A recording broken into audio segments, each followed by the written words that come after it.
좀 더 조정이 있지 않을까. 그 조정에 그러면은 내가 팔아야 되느냐, 버텨야 되느냐, 사야 되느냐. 그러면 얘들을 갖고 있으면은 5년 박스권이 있으면 나는 5년 동안 갇혀 있어야 돼. 되게 위험한 얘기일 수도 있을 것 같아요. 근데 저는 이렇게 말씀을 드릴게요.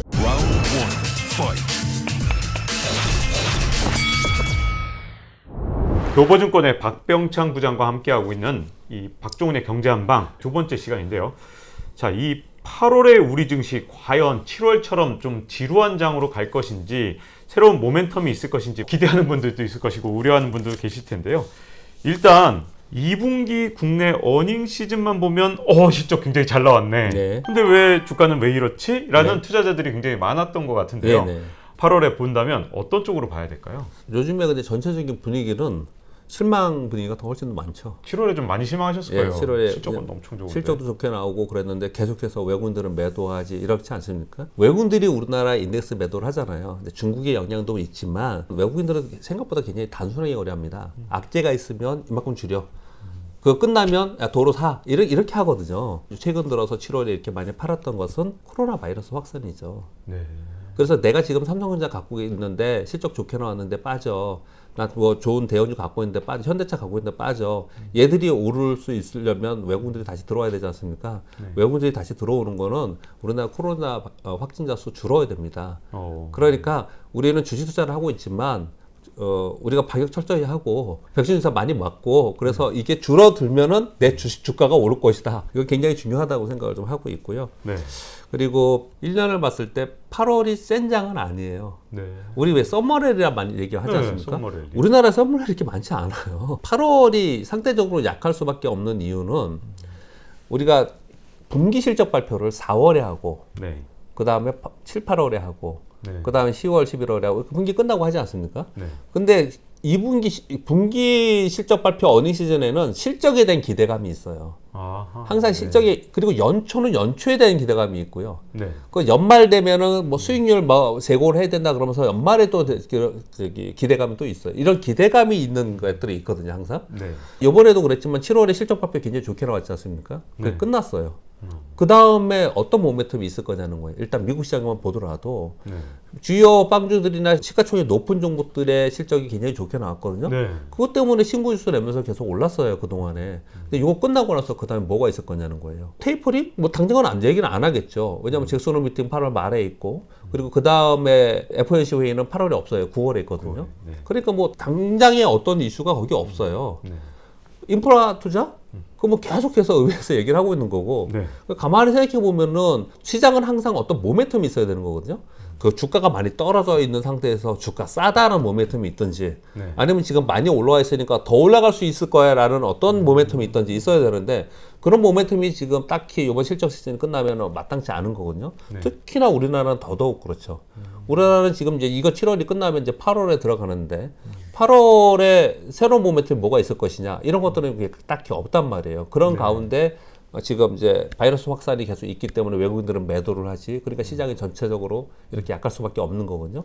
시장 안에 내부를 봐도 그런 게 느껴집니다. 최근에 보면은 섹터 움직임은 별로 없어요. 다 테마만 움직입니다. 다 테마만 움직여요. 섹터는 사이클을 가지고 움직이는 걸 섹터라고 합니다. 우리가 산업 사이클, 반도체 사이클, 네. 자동차 사이클, 아니면 뭐 소위 경기 민감도 사이클, 이런 사이클이 있는 거거든요. 근데 테마는 그런 게 있는 게 아니에요. 테마는 뉴스나 정책에 의해서 그냥 왔다 갔다 하다가 잠깐 나타났다가 없어졌다, 이런 걸 테마라고 하거든요. 네. 대선 테마, 이게 사이클입니까? 그러니까 아니거든요. 걔네들은 아니죠. 그냥 있다가 없어지는 거예요. 걔네들은요. 그렇죠. 네. 근데 그런 걸 테마라고 하는데 지금 시장에서는 테마 위주로 움직여요. 그러니까 시장이 그만큼 전체적인 시황을 끌고 갈 수는 없다라는 얘기거든요. 네. 그런 데다가 바이러스 확산되고 있지, 외국인은 매도하고 있지, 그리고 여름이잖아요. 덥지 네. 않습니까? 덥죠. 예, 그래서 휴가들 많이 갔어요. 사실은 주변에 보면요. 네. 우리가 외부로 많이 못 나가서 그렇지, 어떻든 간에 휴가를 많이 내서 잠깐 이렇게 쉬는 기간에 많이 들어갔거든요. 그래서 시장 자체는 주춤주춤 할 수밖에 없는 좀 그런 시장으로 좀 보여지고요. 전반적으로 8월에는 좀 약했다, 시장이. 왜냐하면 주요 이벤트가 없는 달이기 때문에 전반적으로 약했다라고 보시면 좀 될 것 같고요. 그래서 요번엔 특히나 좀 더 조정이 있지 않을까라는 염려를 많이 해요. 그런데 네. 그 조정에 그러면은 내가 팔아야 되느냐, 네. 버텨야 되느냐, 사야 되느냐에서 의견들이 굉장히 많거든요. 네. 사실은 이 굉장히 위험한 얘기일 수도 있을 것 같아요. 왜냐하면 요즘에 워낙 변동성이 심해서 여기서 사야 된다라고 얘기하는 것도 되게 어렵고요. 네. 팔아라 얘기하고 굉장히 어려운 부분은 좀 있습니다. 근데 저는 이렇게 말씀을 드릴게요. 9월 9일인가가 둘째 주 목요일 선물옵션 동시만기예요. 네. 그리고 9월 넷째 주에 추석이 있습니다. 우리나라는 3, 6, 9, 12월에 동시만기의 변곡점을 겪습니다. 그리고 9월에 있는 동시만기 전후에서 추석하고 같이 겹쳐 있으면은 그 기간을 겪으면서 시장이 윗든 아래든 방향을 크게 잡는 경우가 항상 많았어요. 네. 그렇기 때문에 이 8월은 그 다음에 있는 것을 준비하면서 시장에서 관망 심리가 훨씬 더 지득해서 있을 가능성이 높다. 저는 그렇게 보고 있습니다. 그리고 나서 그 이후에 위로 갈 거냐 아래로 갈 거냐 굉장히 조심스럽지만 저는 다음에는 대형주가 하지 않을 거라고 생각을 해요. 저는 그래서 네. 뭐 삼성전자나 전기니 현대차나 이런 게 지금 몇 개월 빠졌는지 아세요? 6개월, 반년 빠졌습니다. 반년 동안 빠졌어요. 그런 종목들이 선물옵션 동시만기 9월에 끝나고 나서 한 차례 기회를 주지 않을까라고 생각은 하고 있습니다. 네. 당연히 왜 그런 생각을 하냐면 만약에 이 변이 바이러스의 확산에 정점을 찍고 내려간다면 이게 지금 몇 개월 가지는 않지 않겠어요? 그렇죠. 그렇다면 이제 시기적으로 봐도 이번 8월에 피크를 치면서 좀 내려간다는 걸 기대를 좀 해볼 수 있겠고요. 그리고 8월에 좋지 않은 달을 지나고 나면 가격 조정도 어느 정도 됐을 거고 그러면 또 반등 시도를 좀 할 가능성도 있고요. 그래서 전반적으로 볼 때 외국인들도 지금 계속 팔던 것들이 이제 어느 정도 되면은 이제 팔던 게 좀 멈출 수 있는 거고요. 그리고 특히 연기금을 자세히 보셔야 되는데요. 연기금이 3,200포인트 아래로 떨어져서 그러면 좀 파는 걸 좀 멈추다가 3,100포인트 근처 가면 전에는 3,050포인트 했을 때 사더라고요. 네. 근데 그 밑으로 떨어지면 이제 연기금이 좀 사거든요. 네. 이런 부분들을 좀 봤을 때는 그들이 들어오면 당연히 대형주를 살 거고 올라갈 가능성은 좀 있다. 그런 희망과 기대는 좀 있을 것이라고 저는 생각을 합니다. 다만 지금부터 이 8월 동안에 아주 진짜 세게 올라가고 우리한테 화끈하게 수익을 주는 그런 장일 수 있겠느냐. 근데 그건 좀 어려우니 아예 마음을 좀 비우고 내가 관리를 어떻게 하는 게 중요하냐면 요럴 때는요. 종목이 작아야 돼요. 많으면 안 돼요. 종목 수를 줄여야 되고요. 네. 종목 수를 줄인 상태에서 그 종목만 잘 관리해 가면서 가야지. 이렇게 너무 많으면은 뭐 여기서 좀 올라가면 여기서 터지고 또 시장이 빠지면 다 같이 터지고 막 이럴 가능성이 높아서 전체적으로 내 야타성이 조금씩 계속 줄 가능성이 있습니다. 그래서 8월은 그렇게 관리해가면서 넘어간다라고 아예 맘먹고 있는 게 좋지 않을까. 뭐 생뚱맞게 어떤 또 호재나 이런 게 나와서 지금 뭐 남북경협주 이런 게 나왔지 않습니까? 네. 그러면서 뭐 또 어떤 새로운 데서는 수익을 줄 수 있을지 모르겠지만 제가 하는 얘기가 아니고 시장에서 삼성에 대한 기대가 8월에 있죠. 8월 중순에. 네. 뭔지 아세요? 여러분 다 아시죠? 네. 그거에 대한 기대감이 좀 있기 때문에 그런 것들이 어떻게 반영이 되는가에 따라서 약간 달라지긴 하겠지만 그런 어떤 하나의 이슈들 빼놓고는 큰 흐름은 없지 않을까 이렇게 생각을 좀 하고 있습니다. 네. 근데 보통 이제 5월에 떠나죠. 팔고 9월에 사라고 얘기할 때 9월에 사라는 것은 네. 9월에 조정이 올 수 있고 그 조정에 사라는 그런 의미도 될 수 있는 건가요? 실제로 보시면요. 역사적으로 볼 때 연초는 세요. 주식시장이. 네. 연초 기대력 때문에 굉장히 세다가 그리고 나서 1분기 지나고 4월이 1분기 실적 발표잖아요. 네. 그거 끝나고 나면 이슈가 없어서 5월에 떠나라고 그러는 거거든요. 네. 그리고 나서 이제 여름장 되고 휴가 가고 이게 사실 우리만 이렇게 열심히 하지 네. 해외에 있는 펀드 매니저 예를 들어 휴가를 뭐 한 달씩 다니고 그러잖아요. 한 달씩 가죠. 네. 그래서 꽤 오랜 동안 이게 휴직기에 좀 들어가요. 네. 그래서 큰 이슈가 없는 여름 시기를 지나고 나서 저도 이 표를 되게 잘 쓰는 편인데 우리나라 시장도요. 약간 찬바람이 불기 시작하면 조금 좋아져요. 오히려. 근데 제가 그 말씀을 드려볼게요. 네.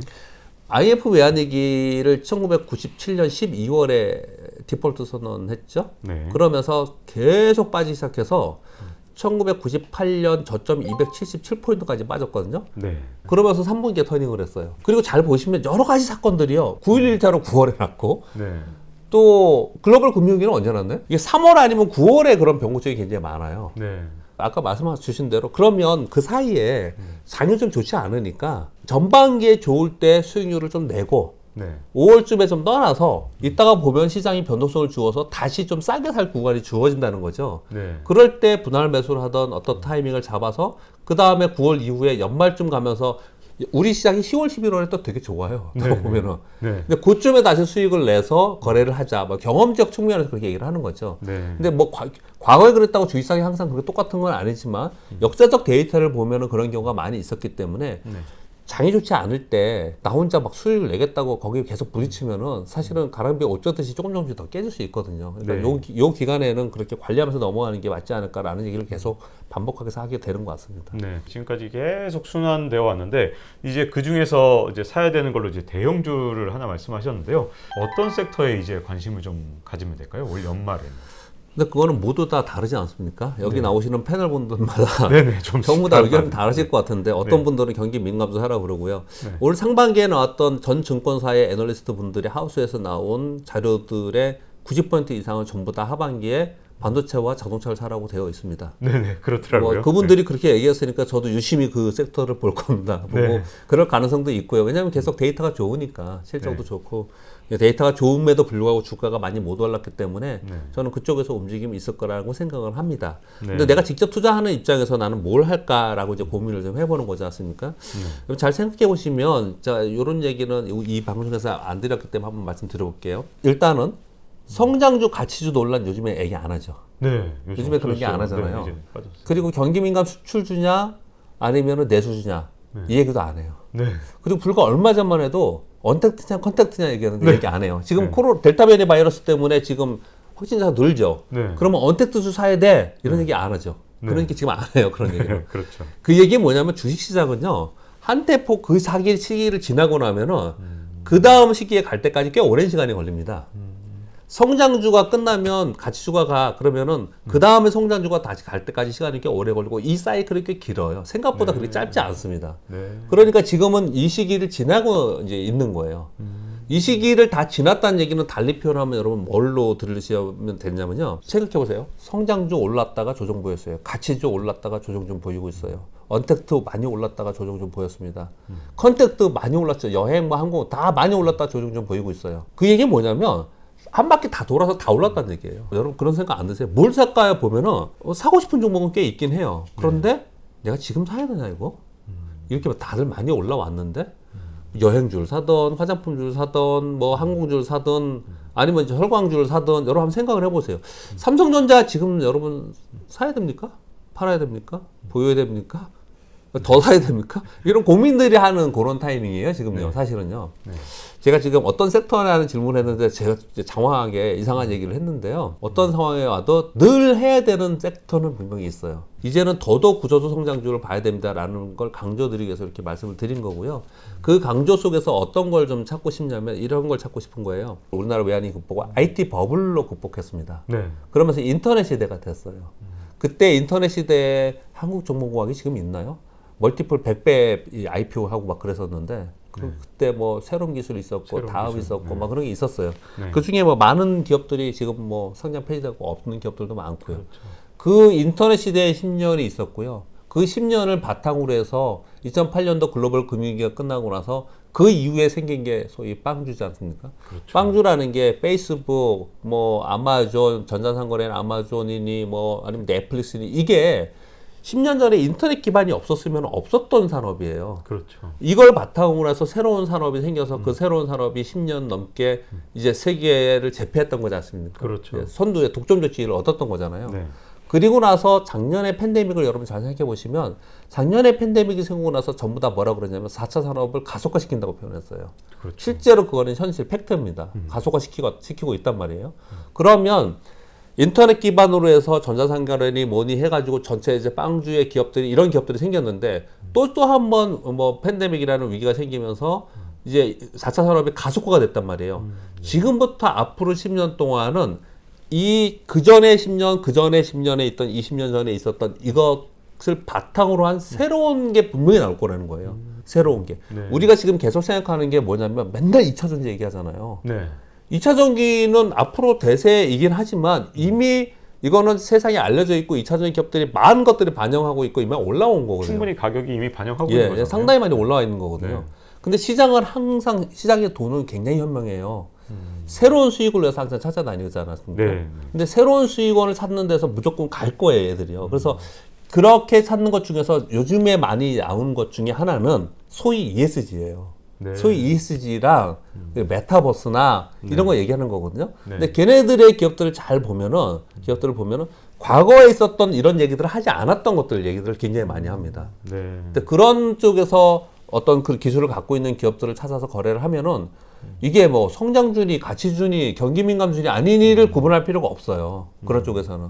그래서 그런 쪽의 종목들을 찾아서 거래하는 게 어떤가라고 생각을 하는데 왜 이 시점에서 그런 말씀을 더더욱 드리냐면요. 경기민감주는요. 경기가 좋아지면서 시장이 올라갈 때 좋아집니다. 그리고 경기민감주 중에서 소위 가치주라고 표현하는 대형 가치주들 있잖아요. 얘들은 시장이 올라가야지만 올라가요. 네. 근데 만에 하나 여기 시장이 이제 올라가지 못하고 박스권에 갇혀버리는 현상이 나타나면은 그러면 얘들을 갖고 있으면은 5년 박스권이 있으면 나는 5년 동안 갇혀 있어야 돼요. 우리 시장이 어려운 게 그거거든요. 그렇죠. 제발 우리 시장도 이제는 좀 변화됐으면 좋겠는데 네. 미국의 S&P 500의 차트를 보면서 정말 너무 감탄스럽습니다. 너무 예뻐요. 얘들은 쭉. 올라갔다 하면서 계속 올라갔잖아요. 그러면 내가 우리 코스트 에버리징이라 하잖아요. 이걸 계속 사요. 매월. 네. 그러면 나는 평균 단가는 계속 얘 밑에 있는 거예요. 점점 이게 벌어져요. 내 부는 점점 늘어나요. 이게 네. 미국의 상황이잖아요. 네, 그렇죠. 근데 우리는 네. 레벨업이 딱 되고 나서 네. 500에서 1000에서 왔다 갔다 하다가 1000에서 딱 넘어가잖아요. 네.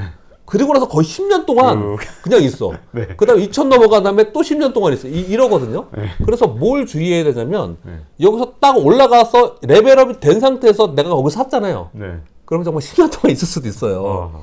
네. 어쩌면 우리가 지금 그럴 수 있다는 것도 가정을 해볼 필요가 있다고 생각합니다. 네. 그렇게 따지면 내가 지금 경기민감주나 지수가 올라야지만 올라갈 수 있는 종목을 가지고 있다면 그런 종목들은 정말 오랫동안 내가 그 종목을 비자발적으로 가지고 있을 수밖에 없거든요. 네.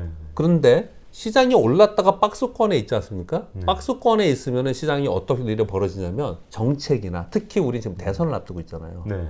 정책이나 대선주라고 해가지고 누구 사촌 이런 거 그런 거보다는 하지 말라고는 안 하겠습니다. 그런 거보다는 어떤 정책이 나오느냐. 네. 그 정책에 따라서 대선 정책들 공약으로 나오는 그거에 따라서 시장이 움직여요. 테마가 형성이 되거든요. 또는 그 정책들 요즘에 보면요. 모여가지고 토론하는 거 메타버스로 한다면서요. 요번에요. 네. 뭐 이런 거. 그리고 지금 공약들 잘 보시면요. 네. 탄소 중립 공약 많이 해요. 네. 이게 ESG에 들어가는 거거든요. 이제 이런 것들이 이제 기조가 될 가능성이 굉장히 높아요. 네. 그런 쪽에 투자를 하는 게 사실 그게 주투자 아닙니까? 그렇게 좀 사고방식을 가지고 마인드를 가지고 투자를 하는 게 어떤가라고 생각을 좀 하고 있습니다. 그러면 이제 제일 궁금해하시는 건 이걸 것 같아요. 원래 매수는 기술이고 매도는 예술이라 그러는데 하반기 과연 매수 매도 어떤 신호들을 봐가면서 해야 될까요? 아까 삼성전자 말씀을 드렸는데요. 지금 네. 삼성전자가 우리가 550만 명이 넘는다면서요. 그러니까 삼성전자 전 국민이 갖고 있는 것이 않습니까, 이제? 그러니까 삼성전자를 예를 들겠습니다. 삼성전자 1월 11일 날 고점을 찍고 사실 반년 동안 하락하는 거랑 마찬가지예요, 지금요. 근데 삼성전자를 가지고 계신 여러분 지금 삼성전자를 분명히 아마 안 팔고 대부분 갖고 계실 거예요. 삼성전자를 지금 돈이 더 있으면 삼성전자를 사고 싶으십니까? 사야 될까요, 지금? 사고 싶다랑 사야 되나하고 좀 다르긴 하지만 네. 그럼 삼성전자 사야 되느냐? 뭐 사야 되겠다고 얘기하는 분도 많이 있겠죠. 실적 좋고 또 뭐 8월에 뭐 기대감도 있고 뭐 그러니까 이제 삼성전자 사야 된다라고 얘기하시는 분들이 많이 있을 수도 있을 것 같습니다. 그런데 그거는 그냥 생각하는 거잖아요. 그냥 네. 올라갈 수 있을 거야 네. 라는 거잖아요. 네. 그건요. 그래서 항상 우리 기적으로 볼 때나 어떤 이벤트를 볼 때는 어떤 시그널이 분명히 나오는데 사실 기적 분석의 시그널은 무조건 거래량, 거래 대금이에요. 1월 11일 날 삼성전자의 거래 대금이 피크를 쳤습니다. 그런 거래 대금이 형성이 되고 나서 지금 거래 대금이 거래량, 거래 대금이 계속 줄고 있는 상황이거든요. 네. 이 거래량, 거래 대금이 다시 늘지 않고서는 다시 올라가지 못해요. 그러니까 항상 내가 어떤 종목을 여기서 사야 된다라고 생각한다면 거래량 거래 대금을 항상 살펴보면서 그걸 신호로 해서 해야 되는데 야 그러면 거래량 거래 대금이 많이 발생하는 것이 왜 그러면 사야 되는 신호냐 생각을 해보세요. 아주 단순합니다. 주가가 많이 떨어졌어요. 주가가 많이 떨어졌는데 거래 없이 맨날 떨어지다가 어느 날 거래량이 많이 생겼다는 얘기는 네. 누군가 많이 팔기도 했지만 누군가 많이 샀다는 거잖아요. 네. 그러면 이 주식에 지금 뭔가 변화가 발생이 되는 거예요. 네. 그러니까 사람들의 심리의 변화가 생기는 거예요. 지금처럼 계속 이러고 있는 상태에서 사람들의 군중 심리가 야 이거 뭐 지금 언제 올라갈지 모르겠어. 그래서 관망해야 돼. 그러면 계속 지금처럼 거래가 없는 거예요. 네. 근데 어느 날 갑자기 거래량이 크게 증가했다는 것은 군중의 심리가 야 이제 삼성전자 한번 좀 이제 들어갈 때 되겠다라는 공감대가 형성되면서 그런 차트와 거래량이 생기는 거거든요. 그런 것들을 확인해서 할 필요가 있다고 저는 생각을 하고 있고요. 반대로 말씀드리면 여러분들은 더 명확하게 아실 수 있어요. 주가가 많이 올라간 종목들 있잖아요. 사실은 이번에 뭐 HM도 그렇고 카카오도 그렇고 거의 대부분 여러분들 차트를 보시면요. 주가가 많이 올라간 상태에서 또 거래량이 크게 생기잖아요. 그럼 누군가 많이 팔았다는 거거든요. 그것도 반대로. 네. 그래서 항상 주가가 많이 빠지거나 올라갔을 때 이 터닝하는 것을 어떤 시그널로 보면 되느냐 했을 때 기초 분석에서는 거래량과 거래 대금이 절대적으로 중요하다. 거래량과 거래 대금을 제가 동시에 말씀드리는 이유는요. 그 주가가 저가 주는 거래량이 많아도 거래 대금 별로 없는 거잖아요. 네. 그래서 거래량 거래 대금을 이제 동시에 말씀드리는 거고요. 그리고 요거는 지금 이제 개쪽 반속으로 말씀을 드린 거고요. 우리나라 시장에서 이제 바야흐로 대형주가 좀 오르면서 소위 뭐 찬바람 불면서 좀 올라갈 수 있을 것이다 라는 시그널이 나오려면 또 환율이 변해야 되지 않습니까? 시장은 두 가지로 움직이는 거는 아주 기본이에요. 금리와 환율로 움직이잖아요. 네. 금리는 경기와 연동하는 거고 환율은요. 환율 물론 그 국가의 경기에 연동하지만 환율은 수급에 영향을 많이 주는 거지 않습니까? 네. 이 두 가지가 지금 현재 우리한테 우호적이지 않아요. 네. 지금 우리나라 원화가 지금 1,150원, 달러 대비 1,150원까지 와 있지 않습니까? 네. 최근에 좀 올라왔잖아요. 네. 이게 다시 하향 안정화 돼야 돼요. 그러니까 매일 아침에 일어나면요. 우리 시장이 얼마 됐고 뭐가 올랐고 이거보다 더 중요한 거는 환율이 어땠냐 전날에 여기 환율이 어땠냐 하고 미국의 10년 만기 국채 수익이 어땠냐를 보는 게 가장 중요한 거거든요. 네. 이들이 방향을 잡지 않으면 시장 방향 없다라고 생각하셔도 된다고 생각하고요. 이들이 방향이 우호적으로 잡혔을 때 외국인들이 다시 귀환을 할 거고 국내 기관도 같이 움직일 거고 비차익 프로그램 매수로 바뀔 거고 시장은 올라갈 수 있을 것이다. 이 두 지표가 가장 뭐 아주 그냥 기본적이면서도 가장 기본 주가 움직임에 가장 민감한 지표라고 생각하시면서 항상 보시면 될 것 같습니다. 네. 국내 시장의 흐름과 매수 매도 타임까지 굉장히 많은 증시에 우리 꼭 필요한 이야기들을 듣게 된 것 같고요. 자, 교보증권 박병창 부장과 함께하는 박종의 경제한방 잊지 말고 구독과 좋아요 꼭 눌러주시고 다음 시간에 뵙도록 하겠습니다. 고맙습니다. Round one, fight.